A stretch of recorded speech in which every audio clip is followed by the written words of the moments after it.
رسول اللہ صلی اللہ علیہ وسلم فرماتے ہیں میتوں کو عذاب ہو رہا ہوتا ہے اور جن اور انسانوں کے سوا سب سن سکتے ہیں، یہ نہیں سن سکتے۔ اگر یہ سنیں تو یہ مردے دفن کرنا چھوڑ دیں، اس کی چیخیں سنیں۔ تو یہ اللہ تبارک و تعالیٰ کا فضل ہے، ہم بند کمرہ کر لیں تو ہمیں سکون ہو جاتا ہے۔ جتنی فضا میں آوازیں ہیں، جتنے حشرات اور جناب چھوٹے چھوٹے کیڑے اور پتنگے، اگر وہ سب ہم سننے لگ جائیں تو ہمیں تو سکون خراب ہو جائے۔ تو یہ سب اللہ تعالیٰ کی قدرتیں ہیں، یہ اس کے کرشمے ہیں۔ اللہ نے چھوٹی چھوٹی مخلوق بھی بنائی، بڑی بڑی بھی بنائی ہے، اور وہ ان کی آوازوں کو سمجھ سکتے تھے۔ جو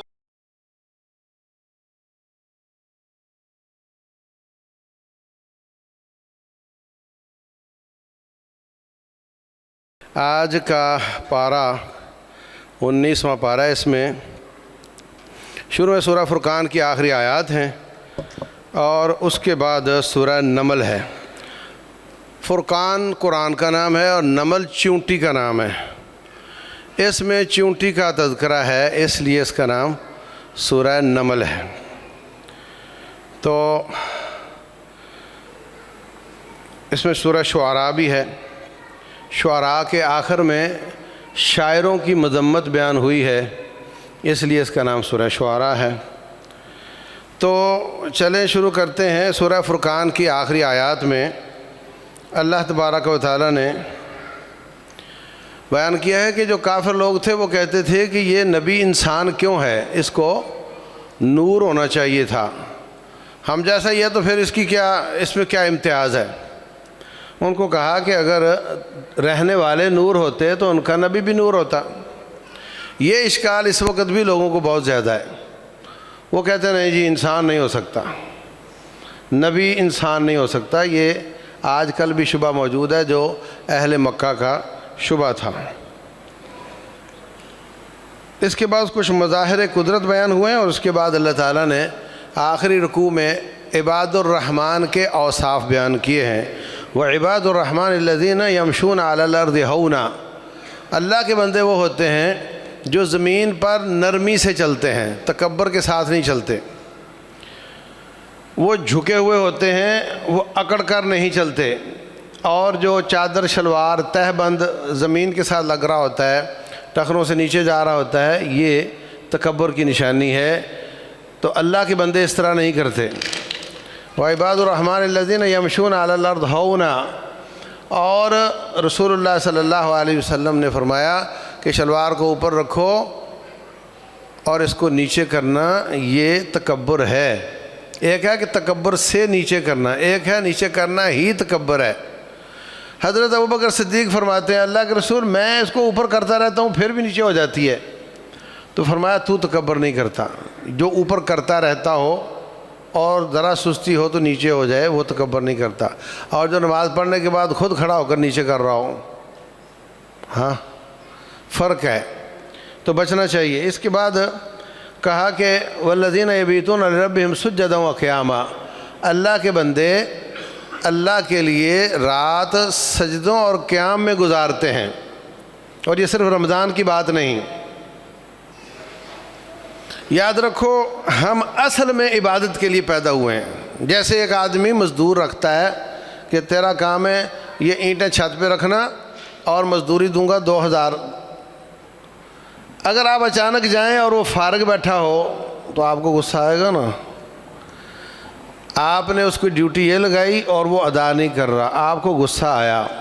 ہمیں رب نے مزدور نہیں رکھا، ہمیں اس نے پیدا کیا ہے اور ڈیوٹی لگائی ہے عبادت کی، دن ہو یا رات ہو، اصل کام ہمارا عبادت ہے۔ اس میں سے وہ چیزیں ایکسیپٹ ہو جائیں گی جو مجبوریاں ہیں۔ مجبوری کیا ہے؟ تھک جاتے ہیں تو سونا پڑتا ہے اور کمائی کرنی پڑتی ہے اور کھانا پینا پڑتا ہے۔ اب ہم کھانے پینے کو ایکسٹینڈ کرتے چلے جائیں اور سونے کو ہی لمبا کرتے چلے جائیں، کمائی کو ہی ڈبل ڈیوٹیاں کرتے جائیں، تو یہ اللہ کے بندوں کی نشانی نہیں ہے۔ اللہ کے بندے کمائی سے وقت نکال کر بھی اللہ کی عبادت میں، روٹی کا وقت بھی منہا کر کے عبادت میں، سونا بھی کم کر کے عبادت میں، کیونکہ ہم اصل میں اس کام کے لیے پیدا ہوئے ہیں۔ اللہ کے بندے اللہ تبارک و تعالیٰ کے ساتھ شرک نہیں کرتے اور بدکاری نہیں کرتے اور قتل نہیں کرتے۔ قتل کرنا حرام ہے، بدکاری حرام ہے، اور شرک سب سے بڑا گناہ ہے۔ اس کی مذمت بیان ہوئی ہے کہ میرے بندوں میں یہ چیز نہیں ہوتی۔ اور والذین اذا انفقوا لم یسرفوا ولم یقتروا، جب وہ اپنے ذاتی یا اپنی فیکٹری کے یا اپنے خاندان پہ خرچ کرتے ہیں تو درمیانہ راستہ اختیار کرتے ہیں۔ وہ یہ نہیں کہ جناب بیٹے بیٹی کی شادی ہے تو خزانوں کے دروازے کھل گئے، اب مت سوچنا کہ کتنا لگ رہا ہے، شادیاں کون سی روز روز ہوتی ہیں، ایسا نہیں ہوتا۔ مکان بن رہا ہے تو اس کی سائڈ ایلیویشن ایسی ہونی چاہیے، فرنٹ ایلیویشن ایسا ہونا چاہیے، ٹائل اس کی اٹلی سے آنی چاہیے، اور یہ ہونا چاہیے، وہ ہونا چاہیے۔ مکان کون سے روز روز بنتے ہیں، اس طرح نہیں ہوتا، بلکہ وہ تمام اپنے رویے میں اعتدال کا رویہ اختیار کرتے ہیں میرے بندے۔ اور آخر میں کہا کہ وہ لم یخروا علیہا صم و عمیانا، جب اللہ کی بات سنتے ہیں تو بہرے اندھے ہو کر گر نہیں جاتے، بلکہ اللہ کی آیات پر غور و فکر کرتے ہیں، اور جب تکلیف آ جائے تو اس پر صبر کرتے ہیں۔ اس کے بعد سورہ شعراء ہے، اس میں اللہ تبارک و تعالیٰ نے سابقہ انبیاء اور ان کی قوموں کا ذکر کیا ہے، ان کی بدمستیوں کا ذکر کیا ہے، اور نبی صلی اللہ علیہ وسلم کو تسلی دی ہے، اور ہمیں یہ شیشہ دکھایا ہے کہ اگر تم نے وہ کام کیے جو یہ کرتے رہے تھے تو تمہارا بھی وہی انجام ہوگا، تمہیں بھی اللہ تعالیٰ سزا دے گا۔ تو اس میں موسیٰ علیہ السلام کا قصہ ہے، اور ابراہیم علیہ السلام، نوح علیہ السلام، ہود، صالح اور لوط اور شعیب علیہ السلام، یہ قصے ہیں اختصار کے ساتھ، اور ان کا ہمارے درسوں میں بار بار تذکرہ ہو چکا ہے۔ آخر میں رب ذوالجلال فرماتے ہیں کہ یہ قرآن اللہ تعالیٰ کی طرف سے ہے، یہ رسول اللہ صلی اللہ علیہ وسلم کی طرف سے نہیں ہے۔ وہ پیغمبر ہیں، پیغام آگے دینے والے ہیں، نظام رب کا ہے، شریعت رب کی ہے، وہ پہنچانے والے ہیں، مبلغ ہیں۔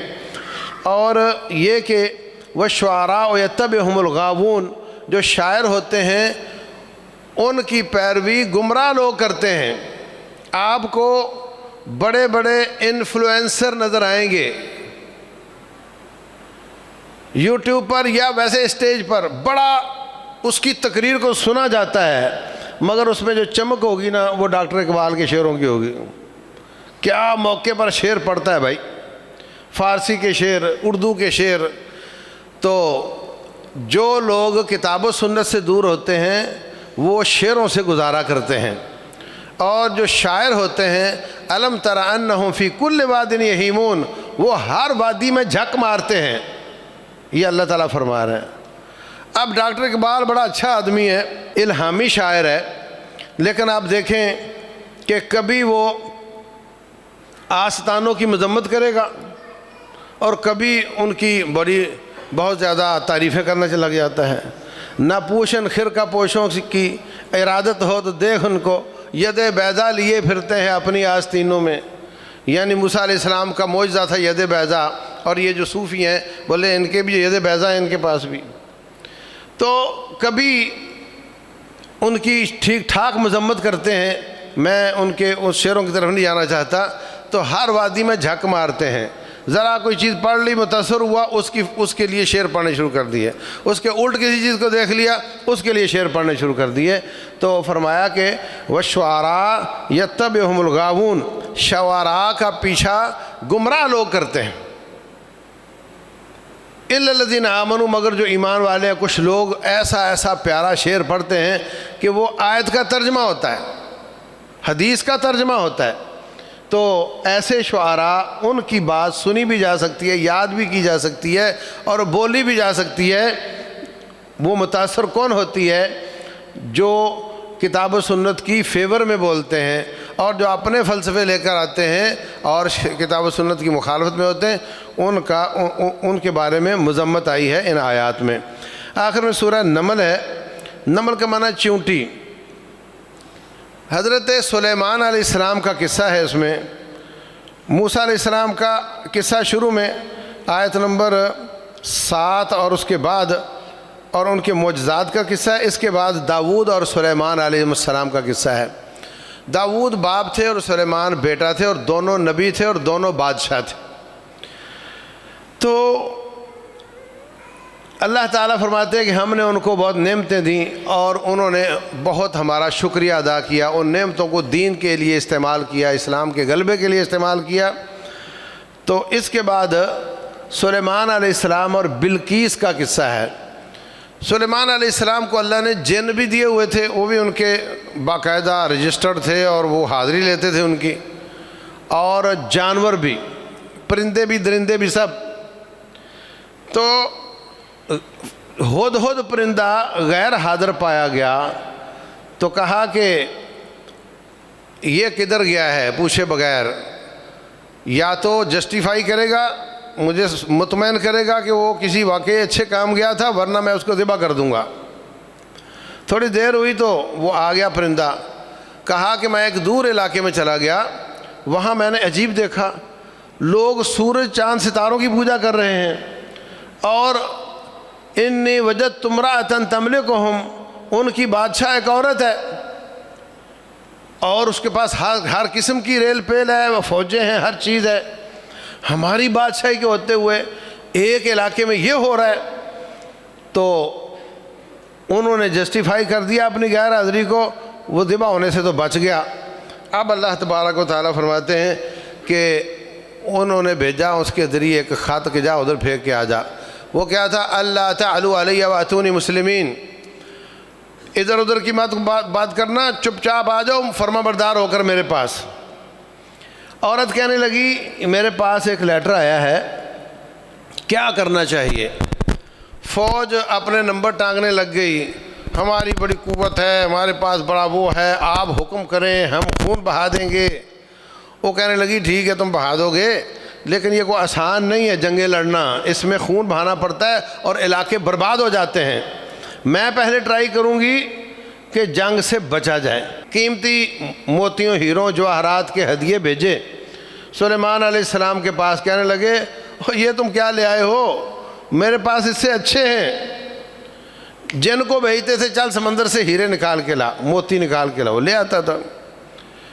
تو تم کام کی بات کرو، جلدی کرو، میں ایسا لشکر لے کر آؤں گا تم مقابلہ نہیں کر سکو گے۔ تو یہ پیغام دوبارہ جب بھیجا تو اس کے بعد کہا کہ ایکم یاتینی بعرشہا قبل ان یاتونی مسلمین، کون ہے جو اس کا تخت لے کر آئے؟ تو جو بڑا جن تھا نا وہ کہنے لگا جی جب تک آپ گھنٹہ دو گھنٹے مجلس لگاتے ہیں، جب تک آپ فارغ ہوتے ہیں میں لے آتا ہوں۔ دوسرا آدمی دوسرا شخص جس کے پاس کتاب کا علم تھا، اس نے کہا جی آپ آنکھیں بند کریں، کھولیں گے تو سامنے ہوگا۔ تو اب لوگ کیا کہتے ہیں؟ وہ کہتے ہیں جی وہ کتاب پتہ کرو کون سی ہے، جس کا علم اس کے پاس تھا۔ یہ کوئی کتاب خاص نہیں تھی، بات تو صرف اتنی جیسے آپ کہیں کہ ان میں جو پڑھا لکھا جن تھا نا اس نے یہ کہا، جس کے پاس کتاب کا علم تھا، کتاب جس نے پڑھی ہوئی تھی، اس نے کہا میں ابھی لے آتا ہوں۔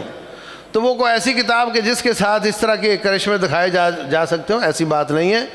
اس کا تعارف یہ تھا کہ وہ اس کے پاس کتاب کا علم ہے، تو وہ لے آیا۔ اب ٹیکنالوجی جتنی بھی تیز ہو گئی ہے، نہ تو اہرام مصر جیسی ٹیکنالوجی ابھی تک آئی ہے کہ وہ اتنے بڑے بڑے پتھر اوپر ٹکائے جا سکیں، اور نہ قارون کے خزانوں جیسا ابھی تک کوئی کسی بادشاہ نے دعویٰ کیا ہے، اور نہ کوئی یہ کہہ سکتا ہے کہ میں آنکھ بند کرو تو ایک تخت لے کے آ سکتا ہوں۔